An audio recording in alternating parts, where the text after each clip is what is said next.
Hello, everyone. Welcome back to the show. This is Reservations, and I'm Raine Wayland. And this feels weird, not having Jeremy here next to me. But if you tuned in last week, you'll know that Jeremy is on a cruise with his fiance, and we didn't want to leave you guys high and dry. Now, if you're listening, of course, you'll see just an empty chair. But if you're watching on YouTube, it's an empty chair.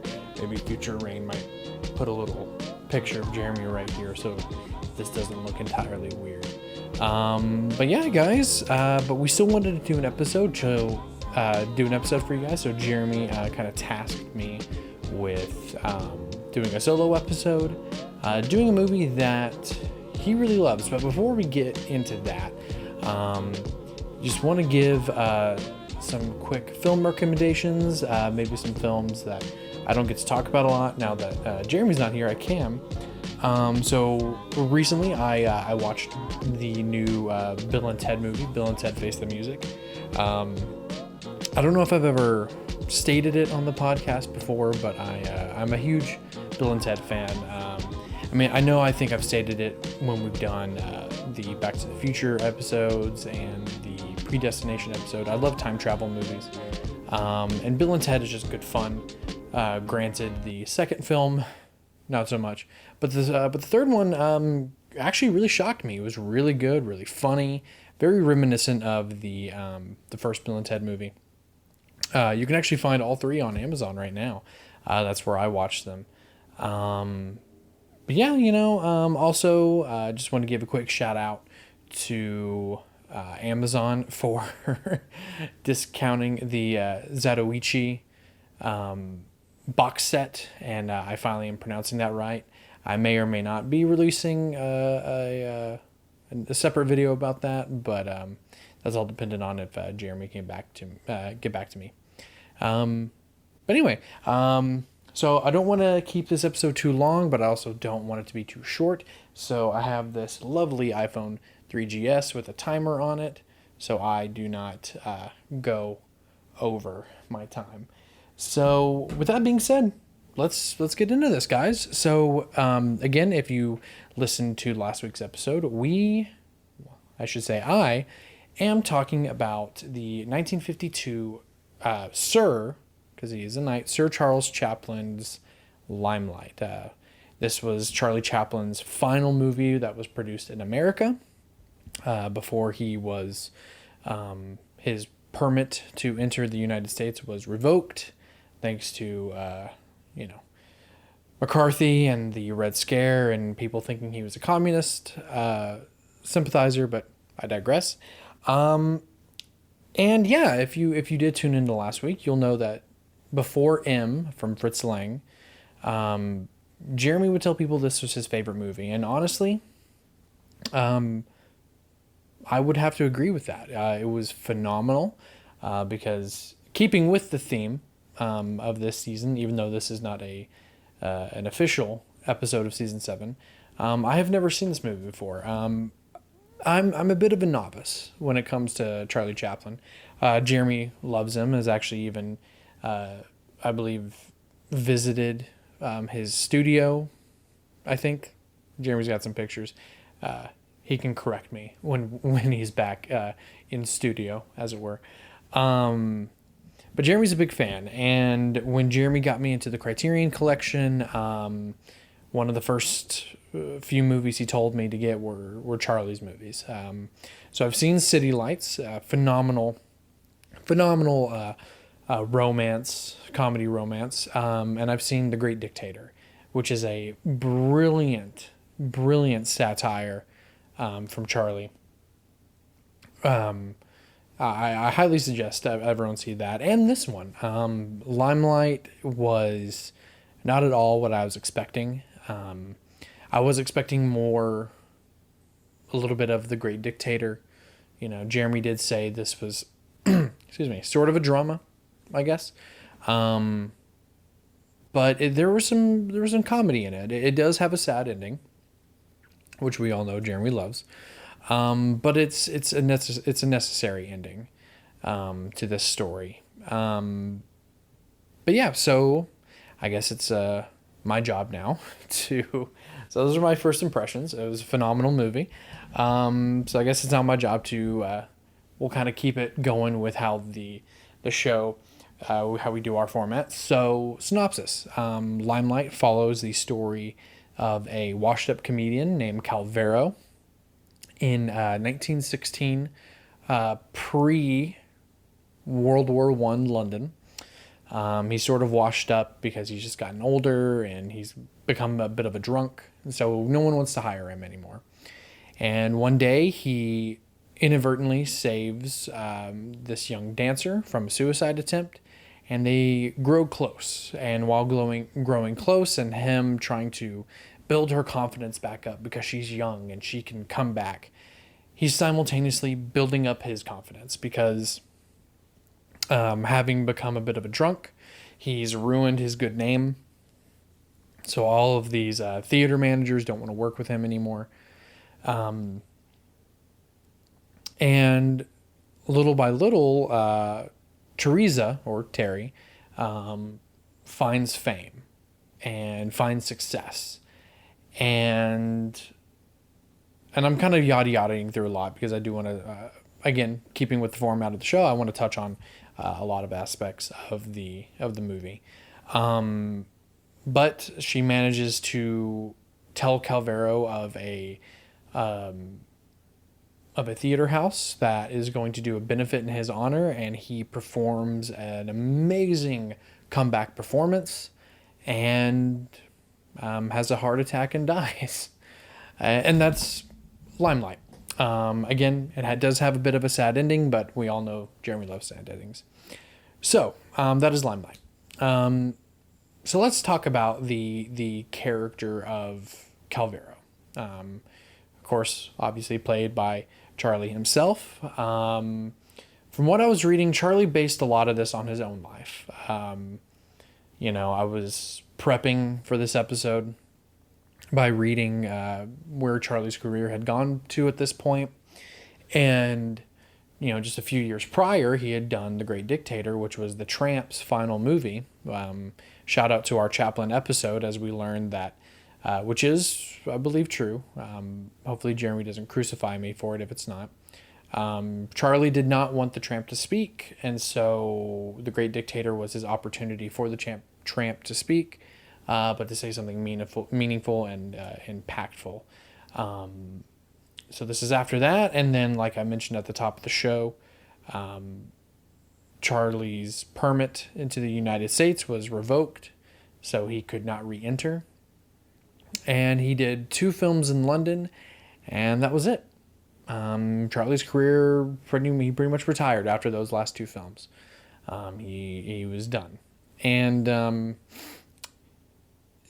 this movie and the character of Calvero really kind of encapsulates that. It is based on a short story that Charlie himself wrote. And yeah, it was almost like he was trying to come to terms with how his career had even been going. But, the character of Calvero is he's very sad. When we first meet him, he's coming home from, I guess what we would assume, a bender. He's very drunk, very intoxicated. And in classic Chaplin format, he's killing it. He's very, Charlie always nailed the drunkard walk and things like that. And in the opening scene when we first meet Calvero, little nod, some of the street kids that we meet are played by Charlie's kids, his actual kids. I told Ashley that he got around getting free labor by casting a lot of his kids, which is a little bit we'll touch on here in a second. But Calvero, it's definitely a situation of the world has passed him by, but he's not ready to give up yet. So the movie, and even if you read online the synopsis, Calvero is considered a comedian.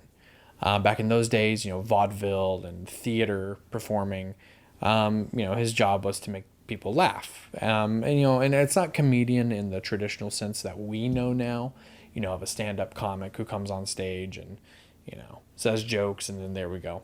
It's performance comedy. But of course, much like vaudeville and things like that, he would sing and he would dance. And he would have little acts here and there. But the world has passed Calvero by, but he doesn't want to give up hope because he knows one of these days he will be able to make a comeback and he will be appreciated for who he's always been. But as we see with his agent, which is a phenomenal scene, very intense scene where his agent pretty much tells him, like, Calvero, you were drunk too much. These stage managers don't want to work with you. You're done.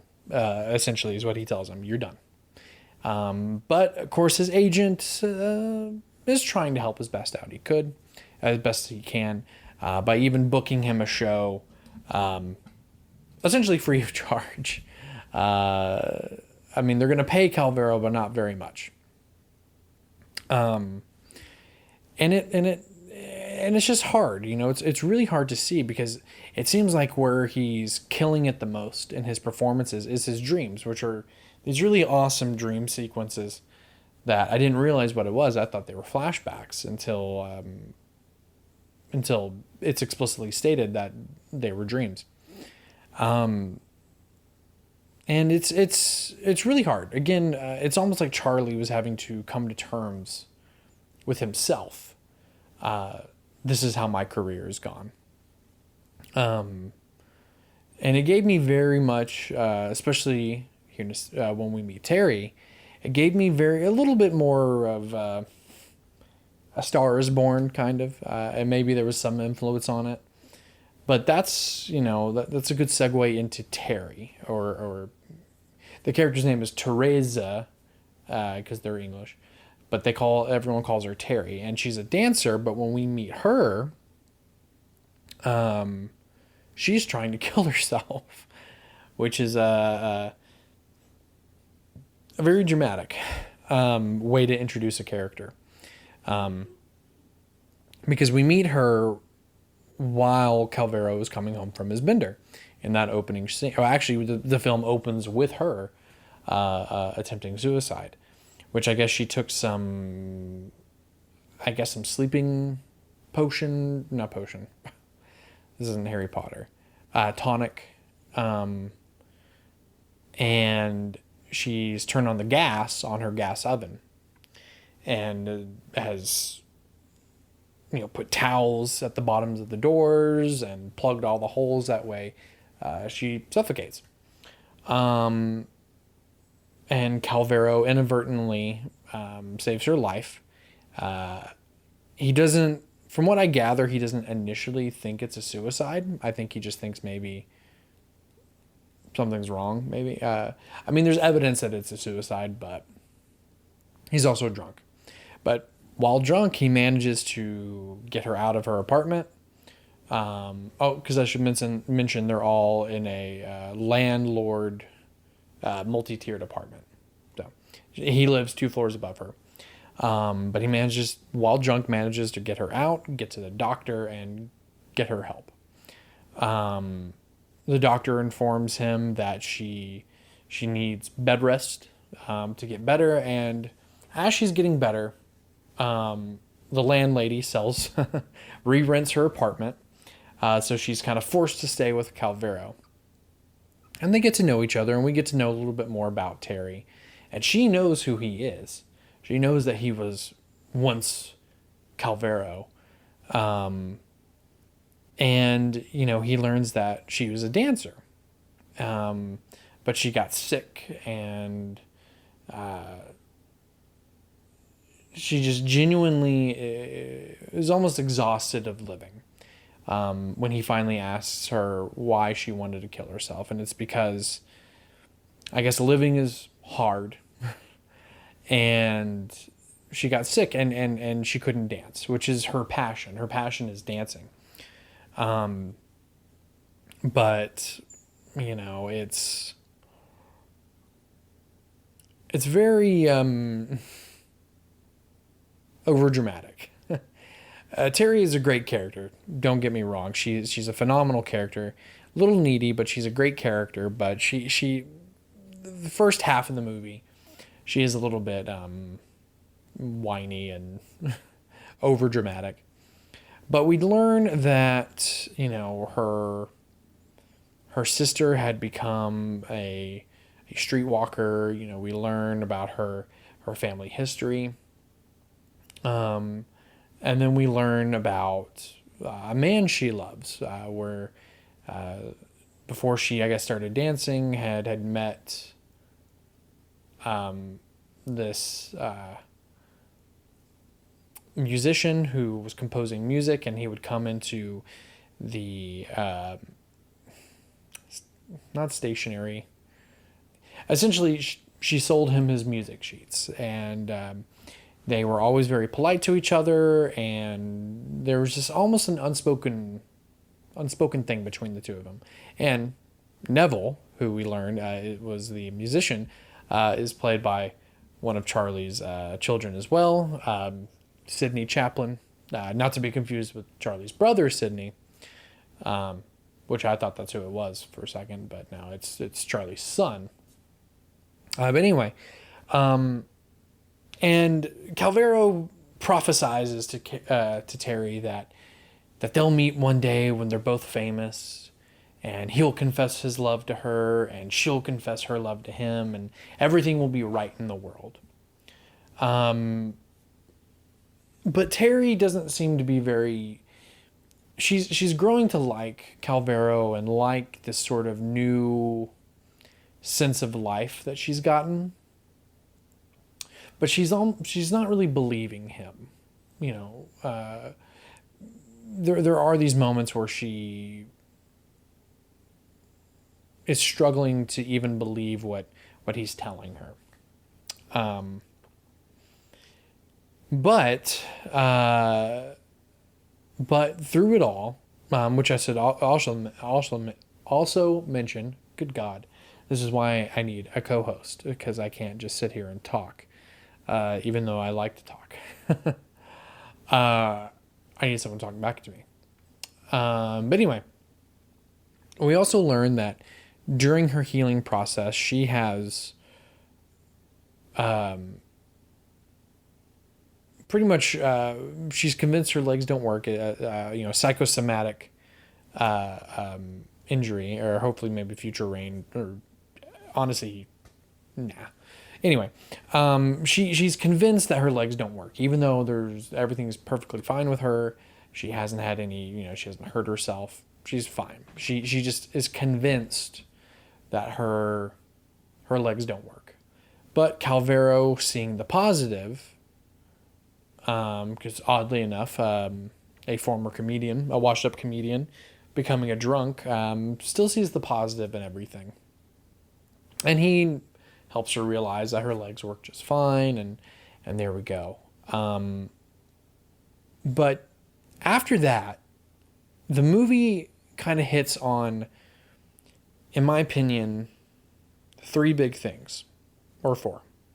Let's say 3 for now, and if I have a 4th one, while I'm thinking, it'll come to me. So 3 big things after that.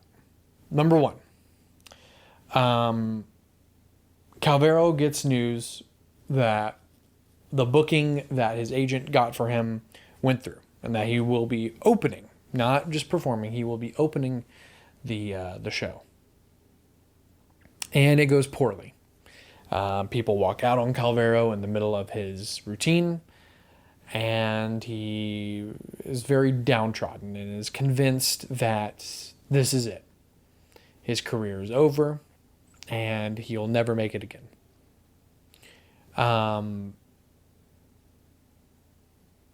2, Terry manages to secure him a audition for a play that she's in as a background dancer, who she herself is auditioning for to be the lead ballerina. In case I didn't clarify, she's a ballerina dancer. When I read she was a dancer, I was like, oh, ooh. But no, she's a theater dancer, ballerina. So she manages to secure him a potential job offer for a play she is auditioning for herself, and they take him. They need a clown for the play, and they decide to give him a shot, even though he's not going under his name. This is something he's been trying for a few scenes that we've seen of going under different names. Because again, his name, Calvero, has become, as they say in the movie, it's become sort of poison. No one wants to work with him. So that's 2. 3. Terry runs back into Neville, the musician. But, and this is kind of not really the next point, but it's like 3A. Terry is madly in love with Calvero, which in my opinion is Stockholm Syndrome. He took care of her, and he was there by default. And then 4, the benefit. Okay, so there was 4. So let's go back to number 1. Number 1, his show at the theater that his agent got for him. It's pretty bad. At this point, what Calvero had been working on is to not drink, because as he explains that drinking would make him funnier, yes, but it would also alienate the audience. And it became a vicious cycle where it got to the point where he couldn't even go on stage without taking a drink. So he tries to do it sober, and he's fumbling over his words, and the audience just genuinely isn't entertained. And so when he goes home to tell Terry about this, because, again, she's been living with him, he tells her that he just feels so destroyed, pretty much, that it's that's it. His career's over. And she tells him not to worry because he had a contract with the theater. But because of how bad he did, they terminated the contract, which is, again, another just blow to this already broken man, pretty much. And he doesn't see a way out. He really doesn't. He's just like, this is it. I'm done. I'm done. 2. So we cut to 6 months later, and Terry has started dancing again, and she's working for this theater where they are looking for essentially extras for this play, and she pushes for them to hire Calvero. And she goes home to tell him that, but he has started drinking again, and he's just not really hearing it. He doesn't think that it's a good idea. But as Terry predicts, sober Calvero does go, and he gets the job. Great. He says it's a start. It's a foot in the door, because yes, they're only going to pay him £2 a performance, I believe. I would assume. That's okay, because he knows this is a step in the right direction. But at the same time, Terry is auditioning to be the lead or the prima ballerina for this upcoming play that the theater is having.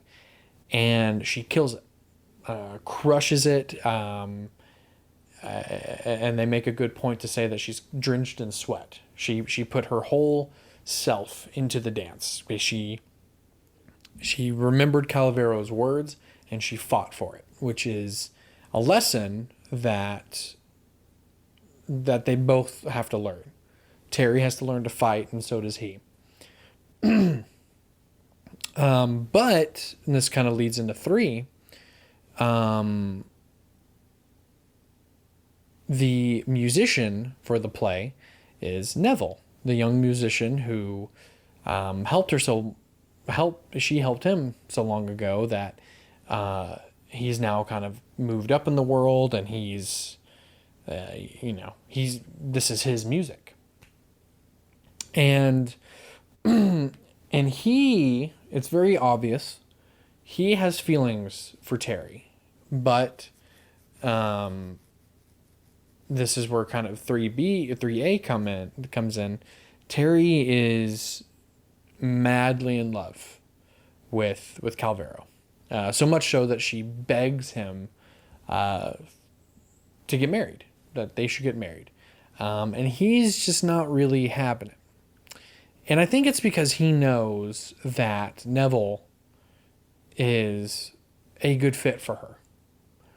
Because they're both young, and he's an old man. But Terry's not really having it, She's really not. She doesn't want to hear it. She knows who she loves. She will always love Calvero.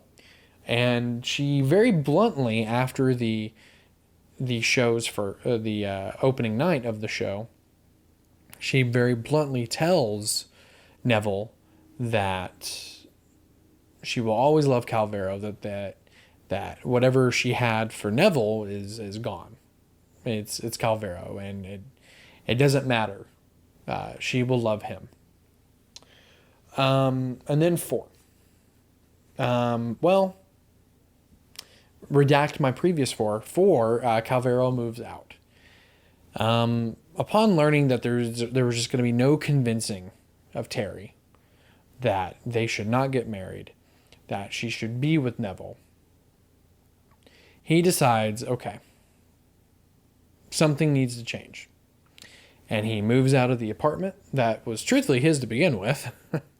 But he moves out and he becomes a street performer. And he is genuinely happy. As he runs into Neville and even the owner of the theater that Terry's been performing at, he tells them that all the world's a stage. He doesn't have to perform on stage to feel purpose and to feel happy and to feel that what he is doing is fulfilling him. Kind of call back to our Ikuru episode. He's fulfilled. But that's not enough. And number 5 is the benefit. And this is, we have 30 minutes left in the movie, and this is the most, in my opinion, powerful and poignant. Well, not really poignant. Definitely powerful moments of the film. This whole sequence of preparing for this and seeing Calvero's ovations. So, number 5. So Terry tracks down Calvero. Again, still tells him that she loves him and that she still wants to marry him.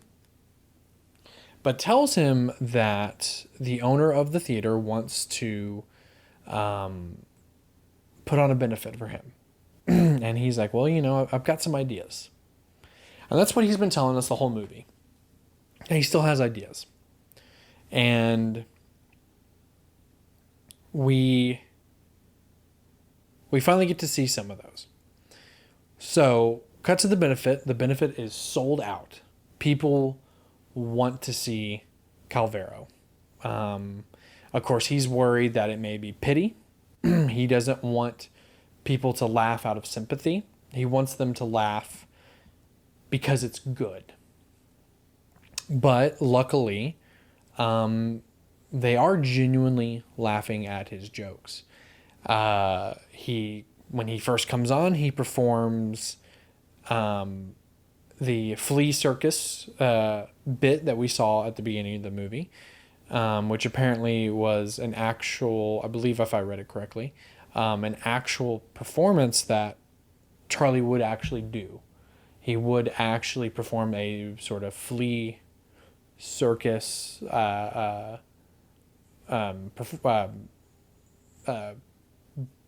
don't want to say bit, but bit's the only thing I can think of. And then he performs an act. There we go. Flea circus act. And then the second act is the one that he flopped on, that people walked out of him singing about being a sardine. And people are loving it. And they call for an encore. And so his encore is the final act that was his big idea. Which, the first time, as if, again, anyone listened to last week, Buster Keaton is Calvero's partner. And that's all he's credited as, Calvero's partner. And as Jeremy has repeatedly told me, this is the first and only time that Buster Keaton and Charlie Chaplin were in the same movie together. And, it's very interesting because, I haven't seen I haven't seen any Buster Keaton films, but, Buster Keaton, just like Charlie, they started off in the silent movie industry together and then transitioned into talkies. And if I remember what Jeremy told me, by this point, Buster Keaton's career had also gone down a little bit as well. And so it was just very refreshing to see that Charlie, having asked Buster to do this, agreed. And they do this wonderful act. I was laughing repeatedly because of how funny it was. Is this act between a pianist and a violinist. Charlie being the violinist, Calvero being the violinist, and his partner being the pianist. And it's just very vaudeville, they can't get their instruments tuned correctly. The pianist can't seem to keep his music up. And then all the strings on the piano start to break and they manage to pull them all out, but it's okay. The piano's fine. My favorite little bit in the act is Buster Keaton accidentally steps on the violin because the violin ends up on the floor. And they're looking for it and they find it and it's completely destroyed. And so Calvero looks at him like, well, I can't play this. So he throws it off and then behind his back pulls out a new violin. Again, like what we talked about with the Marx Brothers episode, very live action cartoon. And it's phenomenal. And of course, Charlie was the master of that. And then they give this great performance. And again, Calvero is receiving these standing ovations. People are loving him. He has made his comeback. But unfortunately, during the final part of the encore, the bit is he falls off stage, but he gets hurt, genuinely hurt. And so they take him back to the prop room where he has suffered a heart attack. And he tells Terry decides she's not going to go on, but he tells her, no, you have to dance. Don't worry about me, dance.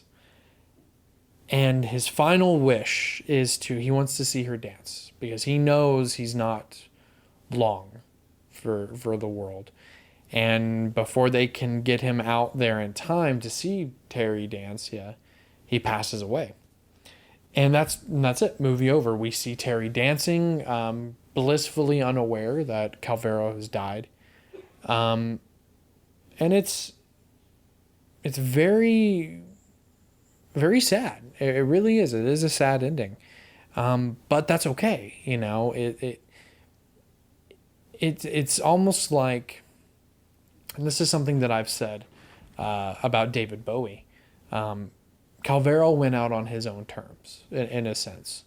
At least that's how I interpret it. Hopefully, if Jeremy has listened to this episode and has made it this far, he will agree with me. But Calvero he went out on his terms, which was, I don't want sympathy. I want people to enjoy the show because they are enjoying the show. And he knew that. And it was almost as if his body was saying, okay, now it's time to rest. And it's just very, again, very powerful and very sad, but just really good. Really good. Phenomenal work on Charlie's end. I'm really glad Jeremy recommended this for me. And speaking of Jeremy, I have a special announcement. No, what is it? A special message from Jeremy. Hey everybody! Sorry I couldn't be there this week. I am right now in Canyon Lake, Texas, on our way to the cruise that we are going to go on. Yeah. But I wanted to do a quick video, do some of my thoughts for the film. That way, Raine doesn't really have to do this all on his own, although I'm sure he could, and hopefully he loved the movie just as much as I do. So let's go ahead and jump right in.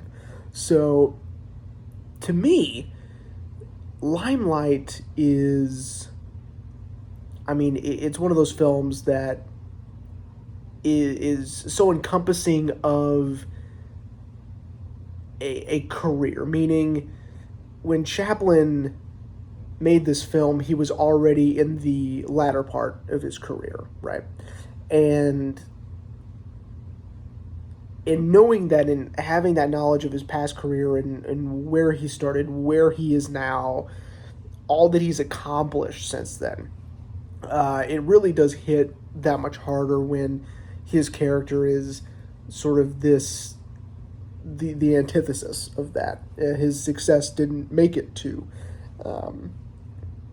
or Chaplin's did, and it's almost as if maybe Chaplin is saying something along the lines of, what if my career didn't take off? This is kind of where I would be, or this is the fear. This is,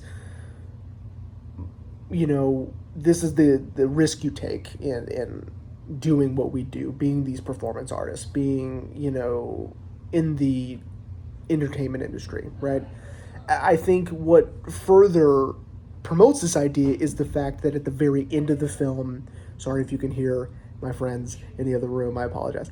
At the end of the film, he is performing that scene with Buster Keaton, which is a huge deal in the realm of, maybe not the realm, whatever, that's not the right word, but it's a huge deal because of who Buster Keaton is. I'm sure we've talked about him on the podcast before. I can't remember at the moment, but Buster Keaton is without a doubt one of the greatest silent film stars to ever exist, right? I think for me it's Chaplin and then Buster because I'm sort of biased because I love Chaplin so much, but in many ways Buster is sort of above Chaplin, especially with his stunts, and his physical comedy is, I think, well above Chaplin's. It just so happens that where Chaplin went one way, Buster went another, and Buster's career didn't take off and thrive the way that Chaplin's did, which is sort of, it's almost, it's not necessarily mirroring or representing Buster's life necessarily. I think that there are some parallels and some comparisons that can be made for that argument, but honestly I just think that with Buster and his life and the way that his career went, it lends to more emotion in the film when you see Buster Keaton. Of course, knowing who he is makes all the difference, right? I think that if you're just watching this film and you don't know who that other guy is, I think it loses sort of the magic of the scene that it was intended to have. I think that Calvero as a character is so heartbreaking, yet so it's so human, yet so relatable. I think that a lot of us have have tried and failed at certain things, and maybe wish that we could have done better, or thought that we might have succeeded in a way. I'm rambling, but of course this is hard to do without someone else to bounce off of. There's a scene in particular I want to talk about besides the end with Chaplin and Buster is the scene. It's the nightmare where he is doing the flea bit, right? Where he has one flea jump to the other in the which is a brilliant piece of vaudevillian performance art. And when he notices that there's no audience, and the camera cuts to the audience and it's empty. It's such a beautiful analogy, and of course it's like not a personification, because that doesn't make sense, but it's a great visual representation of his anxieties and of his fear and of his regret, right? He really does regret the way that his life is gone and his career has ended up, and of course he has been now, right? Which is why he drinks and he doesn't give a shit and he's behind on his rent and all that. I just love that scene. I love that Chaplin is using the old school vaudevillian performance and the comedy which is so perfect for him, because not only did he grow up in that environment, but the amount of commitment that needs to be there for that bit to even work with the fleas. I think that it's perfect, and of course the visuals of it all. It takes very little dialogue for the bit to work, and of course that's where the silent film actor expertise comes in that scene, and I love it so much. I think Claire Bloom is incredible as the down and out ballerina. I can't imagine a better pair than the two of them in this film. I think that it's just a beautiful drama about career, about dreams, about getting back something that you love and what you would do to make that happen. And the music in it is just gorgeous. There's something about, I think it's also why I love Chaplin so much, is there's something about a singular vision, right? The same person wrote, directed, starred, scored, and edited the movie, and you can tell, right? It's a singular vision that is maybe genius, Again, it's subverting our expectations of what we think of a Chaplin film because of the subject matter, right? We are expecting it to be sort of whimsical, light, funny, with, of course, exception to The Great Dictator, which was, I think, 12 years before this, that also dealt with very heavy subject matter, but that was a direct satire. This is just a straight drama, basically. And yes, there are funny moments in it. Yes, there are comedic bits in it, like with the fleas and with the end scene with Buster Keaton. There are bits there and they're great, but they're highlighting the drama. They're highlighting the grief of a lost life that they could have had, or in Buster Keaton's case, it highlights real life loss of a career that eventually he would gain a little bit back, but unfortunately he never rised to the height that Chaplin did, which is a shame, because Buster Keaton's one of the greats. And if you guys haven't seen any of Buster Keaton's work, you need to. I know Kino has a Blu-ray collection of his short films, which I highly recommend you check out. Also, The General, The Navigator is good. Those are classics. Anyway, it doesn't matter. But they're perfect, right? Keaton used to say that if he would tell his crew, he would tell them, if we can't get it in one shot, we're not doing it. We'll do something else, right? Because the stunt is part of what makes it great, right? If you can't tell he's doing it for real, he doesn't want you to think they're cheating. So if we can't get it in one shot, we're not doing it, right? Which is just his genius, right? And the two of them together in that final scene is so bittersweet because knowing that Buster could have had this wonderful career had he made the decisions that Chaplin did, in terms of the sort of, not necessarily politics, but just business type decisions, right? That he made that Buster didn't. I think that might be all I got, man. I love this film. I think that it's beautiful. I think that it's not the best Chaplin film. It's hard to say. I used to tell people this is my favorite film before I saw M, and I stand by it. I stand by that this would be my favorite Chaplin film. Is it the best Chaplin film? No, but it speaks to me personally. I think that, again, having the subject matter be a down and out, he's almost a clown, right? Calvero. It's as if, you have to know and track Chaplin's career to even truly get a sense of the weight of the drama, right? I don't know if that's necessarily true, but that's how I feel. I feel that without really knowing a lot of Chaplin's career and knowing that this was, one of his final films, then it doesn't have the weight. It doesn't have that emotional impact.